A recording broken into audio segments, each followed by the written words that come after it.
So, good morning everybody. Today's lecture is about the introduction to endodontics. So, let's start with the introduction. So, there is no replacement for the natural tooth. So, why it is so important? Because natural tooth function more efficiently than any replacement, be it a RC treated tooth or an implant. So, role of the endodontics has greatly broadened the scope in the last few decades. This is mainly attributed to the high predictability of the success of the endodontics.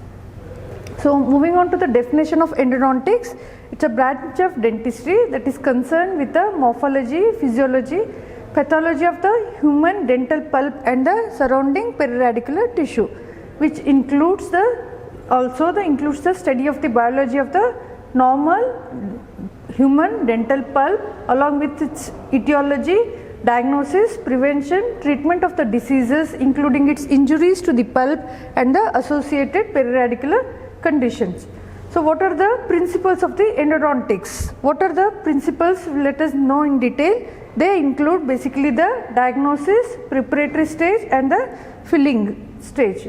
So, diagnosis and lastly the follow-up. This is the follow-up where the failures will happen even by a trained clinician, but there might be chances of the biological reasons, and some of these failures can be retreated successfully, and extremely this is important for the dentist to impress upon the importance of the recall visits. Moving on to the contraindications for the root canal therapy, there should not be any insufficient periodontal bone support to the tooth being treated. There is no purpose if we are doing a root canal therapy for the tooth which is not having sufficient periodontal bone support, and also the root canal instrumentation which is not practically possible. Severely curved root canal curvatures are not indicated for the RCT, and also the non-restorable tooth when the prognosis of the tooth is not good because there is a sufficient crown structure is not present. After root canal treatment there is no structure for the following prosthesis, full coverage crown which cannot be placed, then it is non-restorable tooth which are not a good candidates for the RCT. Then the massive resorption, be it a external or internal resorption, and non-strategic tooth in the oral cavity, and the teeth having the vertical root fractures are not the good candidates for the RCT, and also the inability of the clinician when he is not able to perform the good root canal treatment, he should not go ahead with the root canal therapy, and also the economics of the patient. So, why the pulpal inflammation is so unique, why it is so severe? Because of some of the important features like anatomic features which includes the enamel and the dentine, that is the unyielding walls surrounding the internal soft tissue, that is a pulp. That core of the tooth is the pulp which is surrounded by the unyielding walls, which limits the pulpal swelling and increases the pain because of the more pressure on the peripheral nerve endings. And next is the constricted blood source. There is no collateral blood circulation within the pulp, which limits the blood supply and causes the strangulation of the necrosing pulp and increases the more chances of fastening the pulp necrosis. And also of course the hard tissue of the tooth is again surrounded by the bone, which causes the infection of the bone. So, what are the inflammation, overall inflammation which causes the pathology inside the pulp, that is inside the roots of the tooth, that is basically very commonly it is the invasion of the bacteria or their derived products through the dentinal caries, maybe with a root fracture or the anomalous dentinal tracts and the more invasive restorative procedures. So, what are the common symptoms of the pain when the tooth is endodontically involved? They include like any other inflammation, the classic signs of the inflammation same involves the inflammation of the pulp, which starts with the pain, that is by action which is caused because of the action of the cytotoxic agents on the nerve endings or the nerve peripherals, followed by the swelling. At this stage, if it is not addressed, there will be more of a swelling because of the infiltration of the fluids into the affected surrounding periradicular tissues. Then the redness because of the vasodilation of the blood vessels.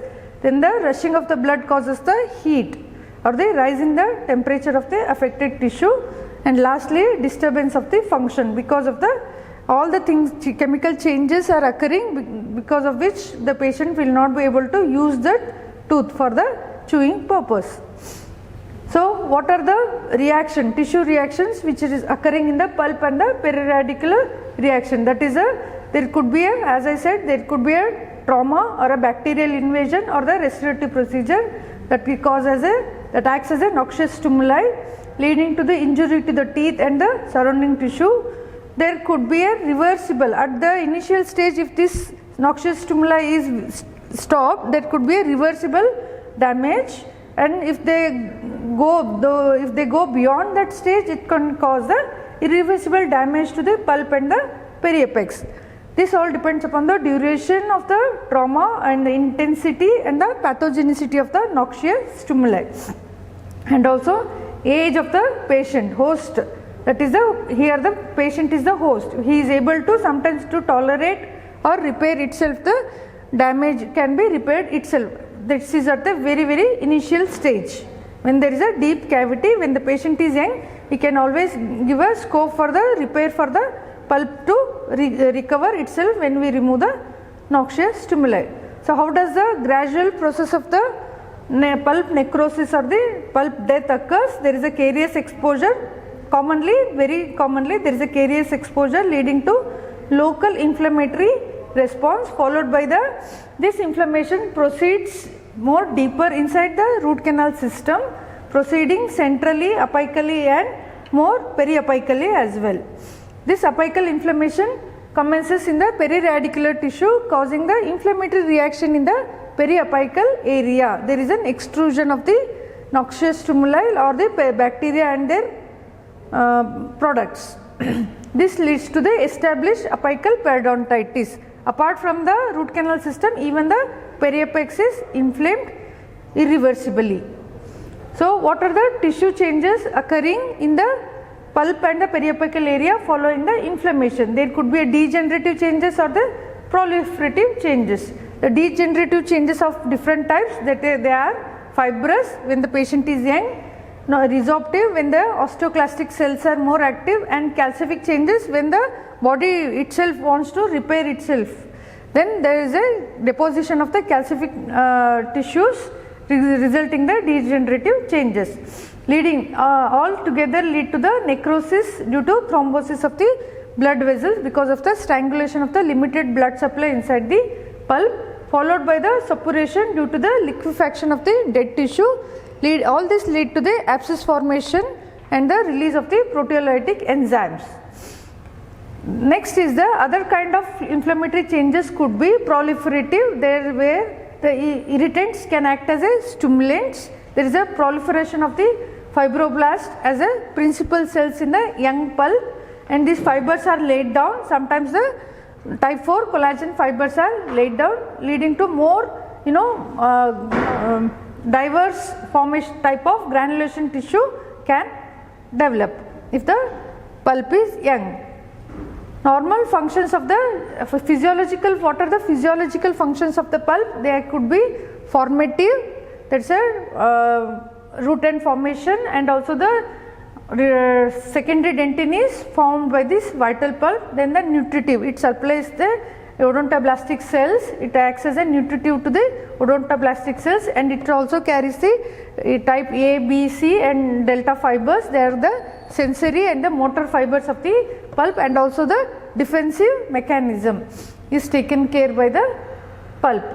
So moving on to the other specialized nature of the pulp is it's a unique connective tissue which is existing in the low compliance environment surrounded by the hard tissue, and there is a resilience of the connective tissue, especially the type 4 collagen fibers, and there is a ineffective collateral circulation within the pulp, and there is no proprioception. There are all the stimuli of the touch, rise in the temperature, all are perceived only as pain. This is the typical picture showing the pulp and the nerve fibers and the circulation or the collateral or the blood vessels, peripheral blood vessels and the nerve endings in the molar tooth. So So in the past, injured or the diseased tooth were indicated for the extraction, but because of the endodontic treatment, nowadays it can be with a varied availability of the equipments and the thorough knowledge about the inside of the tooth. That is the time we can save the tooth. So in the modern scenario, the clinician as well as the general population is more keen on saving the natural tooth than going for the extraction. So this ends the lecture about the saving the natural tooth than going for the extraction. Thank you.